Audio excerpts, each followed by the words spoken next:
Hello family, good morning. সবাই কেমন আছো? আশা করছি সবাই খুব ভালো আছো। Welcome back to my another blog Mantu Majumdar channel. তোমাদেরকে সকলকে স্বাগত আর ভালোবাসা। একটা নতুন ব্লগ স্টার্ট করলাম।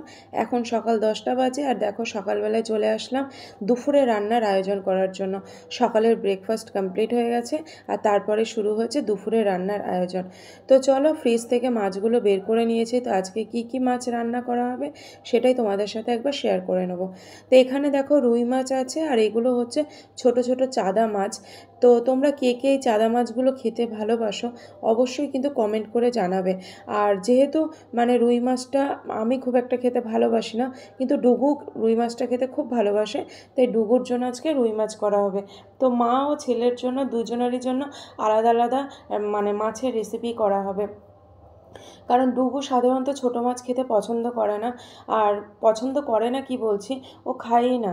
এর জন্য ওর জন্য সবসময় বড় মাছ রান্না করতে হয়, হয় কাতলা মাছ নয় রুই মাছ। ও ছোটো মাছ একদমই খেতে পারে না বন্ধুরা। তো যাই হোক বন্ধুরা, আজকে একটু মাছের ঝাল করব। আর তার সাথে এখানে দেখো মুসুর ডাল সেদ্ধ বসিয়ে দিয়েছি। তো মুসুর ডাল সেদ্ধ করা হবে না, মুসুর ডালটা ভাবছি আজকে একটু আমডাল করব।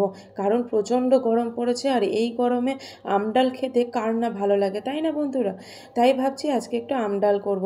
তো এখানে দেখো ডালটা আমার সেদ্ধ হয়ে গেছে আর ডালের ওপরের ফেনাটা হাতা দিয়ে সরিয়ে নিচ্ছি। কারণ ফেনাটা থাকলে ডালটা ভীষণ ঘোলাটে লাগবে, ভালো লাগবে না খেতে। সেই কারণে ফেনাগুলো সরিয়ে নিচ্ছি। আর এই ডালগুলো থেকে দেখো প্রচণ্ড ফেনা বেরোচ্ছে। তো যাই হোক, ফেনাগুলো সরিয়ে নিচ্ছি। ডালটা এখনও পর্যন্ত আমার বয়েল হয়নি, সবে ডালটা ফুটে উঠেছে। আর ভাবছি আজকে ডালটা আম দিয়ে করব। যদিও বা বন্ধুরা এখন কিন্তু বাড়িতে কাঁচা আম রাখলেও কিন্তু সেটা পেকে যাচ্ছে, কারণ প্রচণ্ড গরম পড়েছে।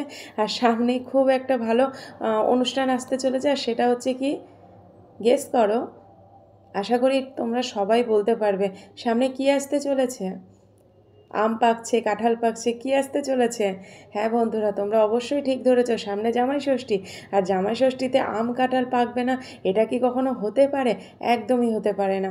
তো সেই কারণেই বলছি, সামনে জামাই ষষ্ঠী আসতে চলেছে আর আম কাঁঠাল তো পাকবেই। তাই ঘরে যতই কাঁচা আম রাখি না কেন, পেকে যাচ্ছে।